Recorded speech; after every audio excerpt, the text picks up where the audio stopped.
Assalamualaikum warahmatullahi wabarakatuh. Halo, saya Alifah Nurul Otma akan menjelaskan tentang keutamaan menuntut ilmu.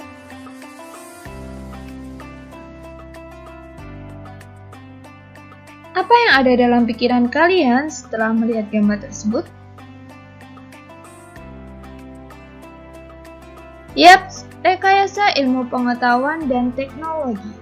Di zaman yang serba canggih, cepat, dan serba praktis ini, seseorang dituntut untuk dapat memanfaatkan kecanggihan hasil rekayasa manusia dalam bidang teknologi dengan sebaik-baiknya.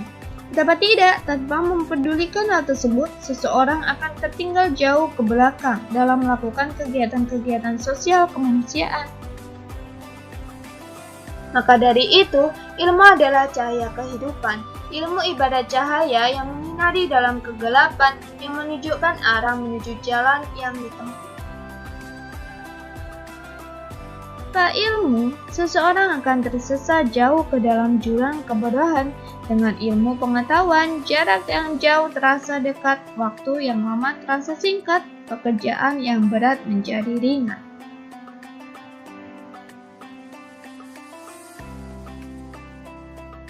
Dalam Islam, kewajiban menuntut ilmu sudah dijelaskan dalam Quran Surat Al-Alaq ayat 1-5. Wahyu yang pertama diterima Rasulullah SAW ini adalah perintah untuk membaca ataupun belajar. Bacalah dengan menyebut nama Tuhanmu yang menciptakan. Dia telah menciptakan manusia dari segumpal darah. Bacalah, dan Tuhanmu lah yang maha mulia, yang mengajarkan manusia dengan pena. Dia mengajarkan manusia apa yang tidak diketahuinya. Quran Surat Al-Alaq ayat 1-5.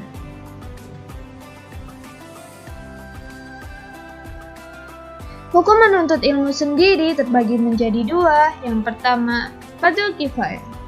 Fardhu kifayah berlaku untuk ilmu-ilmu yang harus ada di kalangan umat Islam, sebagaimana juga dimiliki dan dikuasai oleh golongan kafir, seperti ilmu kedokteran, perindustrian, ilmu falak, dan ilmu-ilmu yang lainnya. Yang kedua adalah fardhu ain.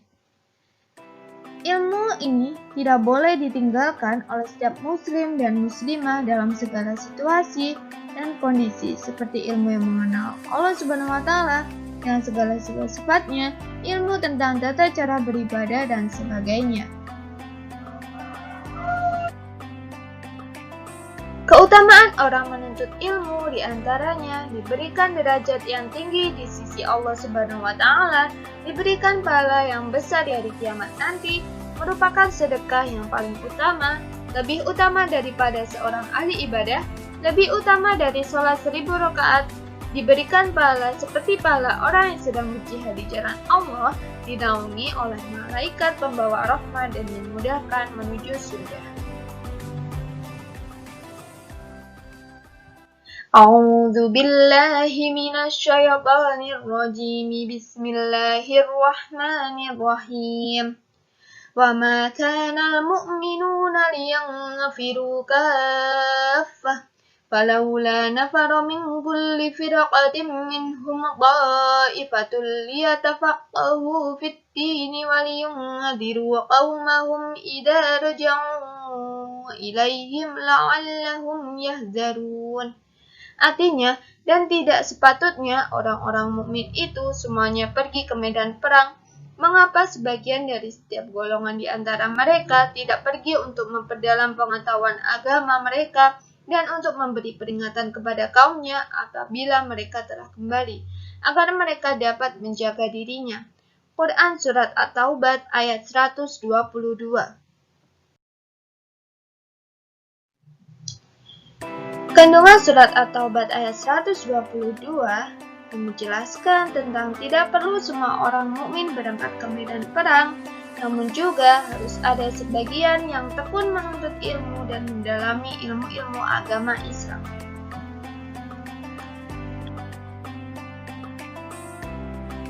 Orang-orang yang berjuang di bidang pengetahuan oleh agama Islam disamakan nilainya dengan orang-orang yang berjuang di medan perang.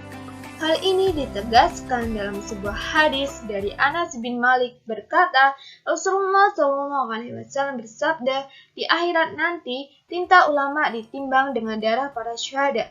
Ternyata yang lebih berat adalah tinta ulama dibandingkan dengan darah para syuhada. Hadis riwayat Ibnu Najjar.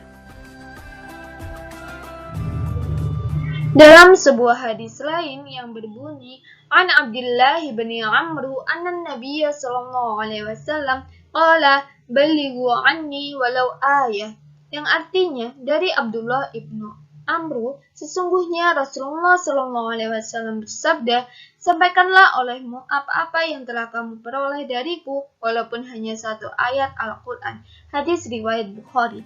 Di sini dapat disimpulkan bahwa tugas umat Islam adalah untuk mempelajari agamanya serta mengamalkannya dengan baik, kemudian menyampaikan pengetahuan agama itu kepada orang yang belum mengetahuinya. Kewajiban tentang mencari ilmu dan keutamaannya juga dijelaskan dalam sebuah hadis yang berbunyi, wa ma talabul ilmi fardhatun ala kulli muslimin wa inna talabul ilmi yastaghfiru lahu kullu syai'in hatta al-haitanu fil bahr.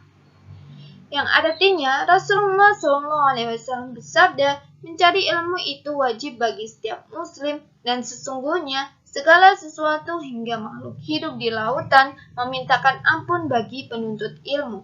Hadis riwayat Ibnu Abdul Bar.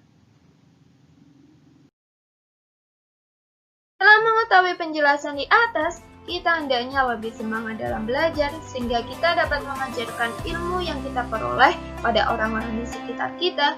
Dengan demikian, kebodohan yang ada di lingkungannya dapat terkikis habis dan berubah menjadi masyarakat yang beradab dan memiliki wawasan yang luas.